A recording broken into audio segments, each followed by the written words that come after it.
Here we go! Andito naman tayo sa ating bagong video!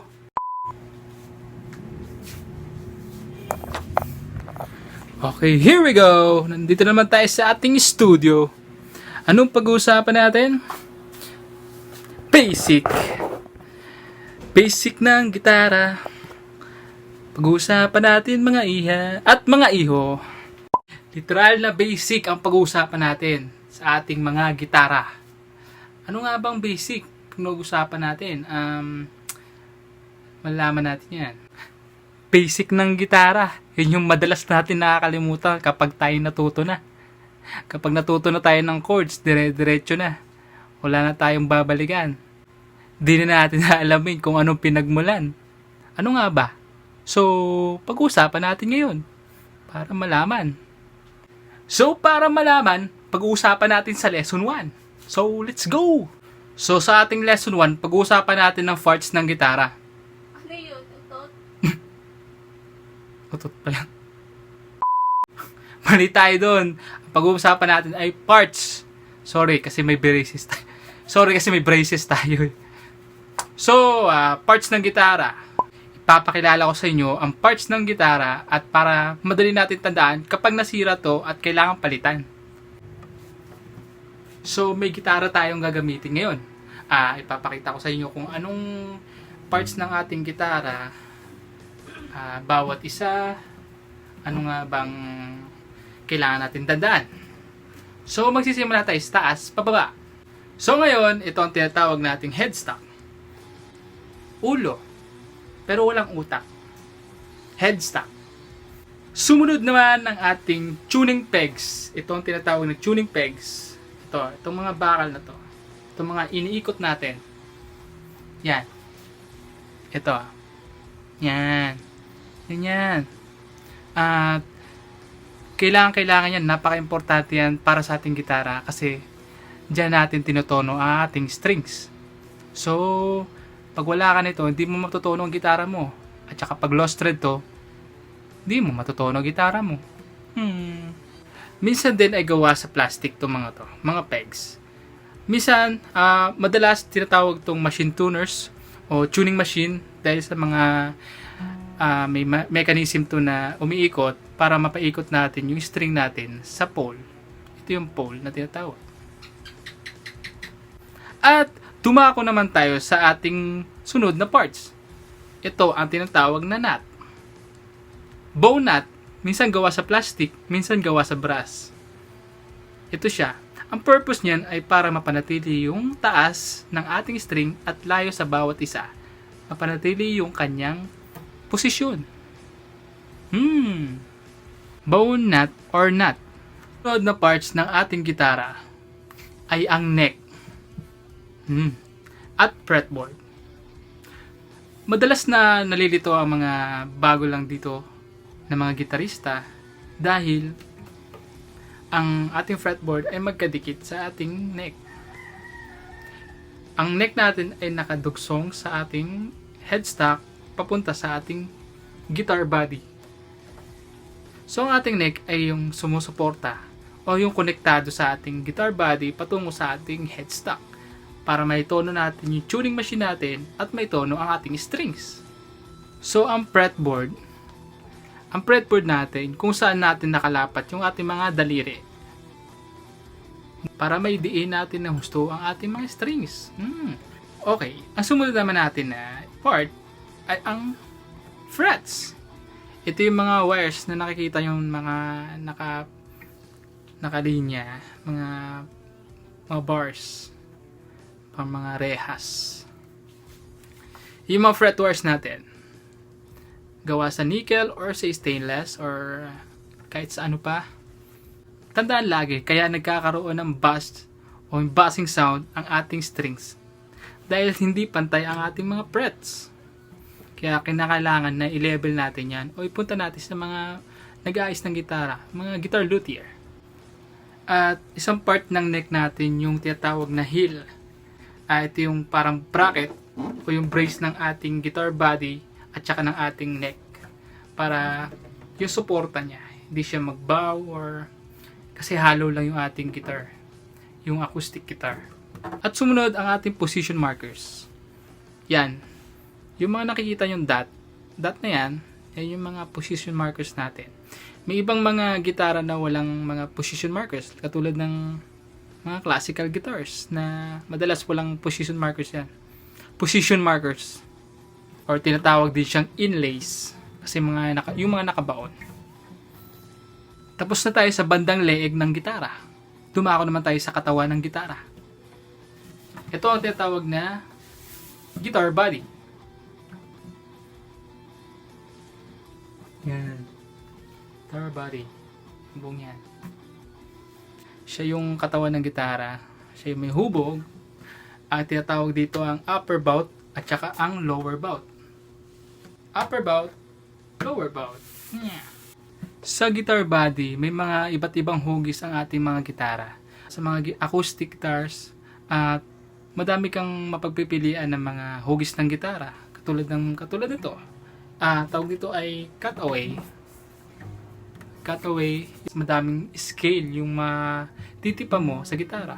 Maabot ng iyong daliri. At meron din mga gitara. Papakita ko sa inyo ito. Mga iba't ibang hugis ng gitara. Isang part ng ating guitar body ay itong sound hole.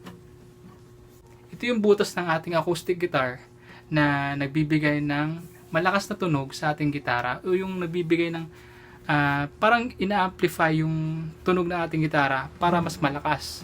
At kung wala siyang sound hole, mahina yung tunog niya. Or kaya tinakpan mo, mahina yung tunog. Meron ding ibang hugis, katulad ng mga triangle, star, mga diamonds.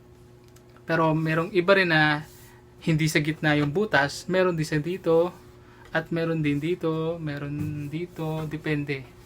Depende kung saan ang naisip ng designer. Pwede naman. Kaya rin tinawag na acoustic guitar itong gitarang to. Mga gitarang katulad nito. Dahil, isa siyang hollow body. Hindi katulad ng mga electric guitars na solid body. Yung buong kahoy.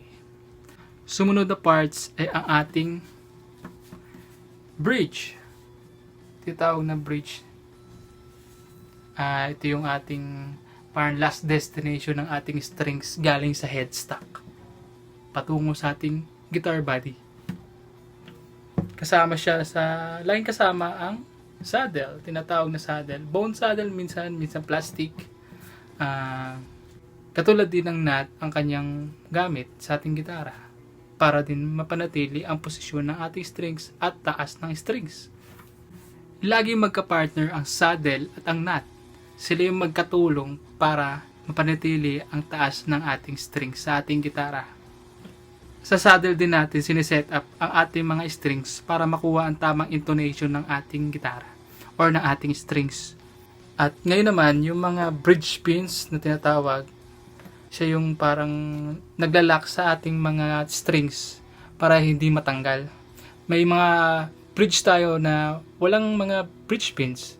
Mga nakadirekta lang siya sa mga, parang nakapulupot lang sa bridge. Katulad ng mga classical guitars. Yung iba.